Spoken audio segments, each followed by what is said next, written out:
Hey guys, Jeff with Henderson Acres here. Wanted to do a video on my chicken run. I showed one on the coop. I can link that down below. But I wanted to give one kind of like of the setup, what I have going on for outside to keep them protected. So some things to note out here is like that right there is water. It's not running right now. I got to finish hooking it up, but because I live in Wisconsin, I'll have to hook up something to be able to blow it out so it doesn't freeze and wreck the pipe underground. But that runs all the way back over to the house. We got electricity here. That's to help keep the water that's right back there, keep it liquid. Here's our my green treated gate that I had to make sure the netting hang down, because if it wasn't hanging down, they would actually perch up on top of this, and then they kept on coming out, so I had to chase chickens for a little bit until I got it all out. I got it all covered up. So gate's not too bad to move around. You can see it's got a nice little setup. Everything here is kind of done, was done in fall. That's not closed all the way, but it will be when I have that lock closed. This is done at the end of fall. So that's what those T-posts are doing, is they're holding these black locust trees or logs up to keep them upright, because they were put in the ground. I'm not going to use concrete. I'm just going to let my clay soil kind of settle in around them. But I had a problem with my old netting, and the problem was it was 1 by 1, so it got a lot more snow that would hang on it. And as you can see here, it is pretty thin and flimsy. And if you didn't have snow, this worked perfectly all the way until we had a wet snowfall. So then I moved over to this heavy duty or extra heavy duty knotted netting. I'll put a link down for that down below.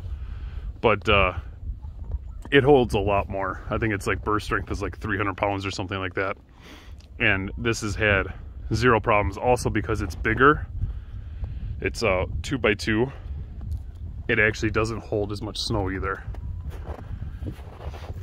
And I got for these locust logs, what I have to help hold up the netting is that little electrical fence wire. I found a spool of that at Farm and Fleet that was pretty cheap. So I mean, for a quarter mile it was only like 60 bucks, not even. And that's enough to do a zigzag pattern from, like, as you can see here, this one goes over to the side, over to there, and then it goes down and it comes back, and it kind of goes all over just to give it some more support. But this spring, as you can see, it's sagging right now. But this spring, I'll go and I'll pull all these straight again.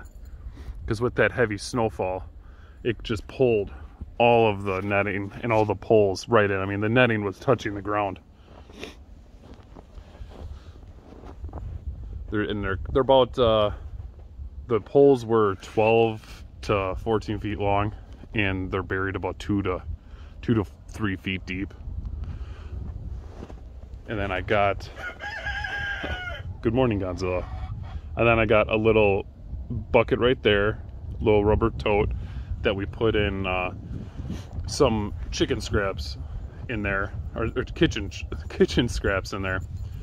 And they seem to really like it right now. You can tell it's got pretty cold. I mean, it's the first day that it's supposed to be above freezing today, so that stuff will thaw out, and they'll come out here and attack that in no time.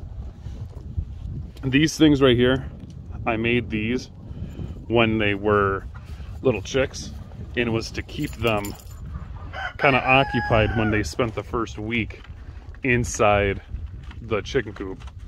Gives them something to do, you know, jumping on it, and kind of gives them like little toys and stuff to jump on. And that's kind of what I have.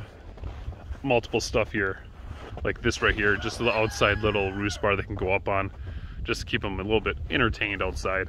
And that's where I got like all different kinds of things, like a little pallet, covered up the holes so they wouldn't get caught in it.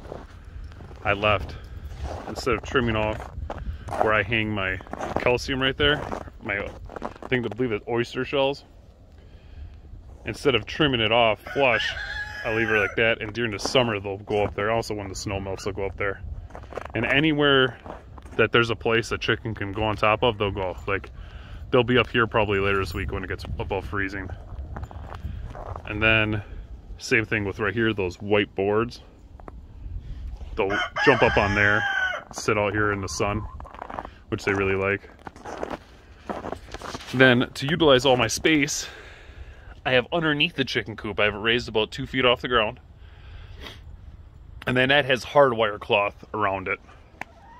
And that's to help keep them protected, more protection. Like during summer, because you're not worried about the heat, or you're not worried about keeping it warm or keeping them out of the wind, you actually want the wind. So I'll take that plywood off so it can get more circulation through there. And then for the protection around the whole chicken coop, that's just regular chicken wire, and it's doing perfect for what I need. I have a lot of raccoons, I have a lot of possum and coyotes and fox, and they really don't seem to come around too much. I mean, it helps to have the dog. She'll come out here and she'll run around the chicken coop, kind of smell everything, check everything out. But also because I drape this netting over the top of where the wire is. So you can see right here, here's the chicken wire, then here's the netting draped over. And the finished product is gonna be another set of these poles right here, right down the line. And that's to keep a good clearance so I can get either a skid steer in here or a compact tractor to do any kind of maintenance or anything I want to do in here. And that's why I try to keep all the spacing between a lot of these. Some of these are about 12 feet apart. That's even a little bit more.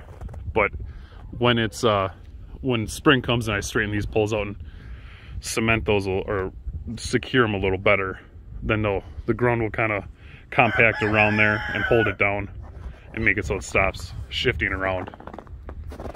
And I have a lot of access to locust trees, so that's what I made their chicken ladder out of. And then right here is their watering setup, and also you can see that's where I put their chicken grit, right in there. And the water did pretty good. I mean, it got negative 11 or 12 air temperature with negative 30 degrees wind chill. And I mean, it would just skim over. It would just skim over with ice, but it never actually, and all they have to do is just peck at the ice and it would break, and then we're able to drink out of it. And then right there is the chicken grit. And this setup, like I said, I have a lot of access to pallets. So this is a kind of like just a little thing to keep the wind off of them if they're outside, and that's why it's held up tight to the chicken coop. Like during summer, I'll probably take this apart and then make it more like that, because you're not worried about heat. You're keeping them warm, you're worried about keeping them cool in the shade. So I'll put another one of these up, and that's nice because it keeps the sun off them. And another cool thing about in here is, you can't tell underneath the snow, but it has stuff planted in here. And this is like almost 90, I think it's like 88 by 63. So I mean, it's a pretty large run. And because it's so big, I can actually get clover and other stuff to grow in here, and buckwheat and all this different stuff. And then right here, right down here is grapes. Like I'll be putting supports right here across for the grapes to grow up on. And then I have blueberries, elderberries, and then I got some raspberries over here. And it's gonna be kind of nice to utilize the multiple things. I mean, they'll have anything that's extra, like that grows out of those cages, they can chew on to help promote that vertical growth, to also help them keep them shaded and also keep them protected if I ever want to get rid of the chicken netting or the netting up top. Because the only main predators I'm concerned with are the hawks. We have a lot of hawks around here. I mean, they'll sit right up there and just kind of like stare at them. And then they'll go after mice in the field back there, and also perch up over there. So that's why I want to keep the chickens covered from the top. So this is the setup I have for my chicken run. It's worked out pretty good so far. I mean, like I said, it's brand new, so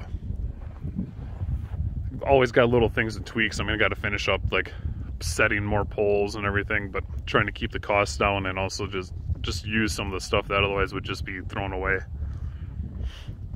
So if you guys have any comments or questions, feel free to put them down in the comment section below.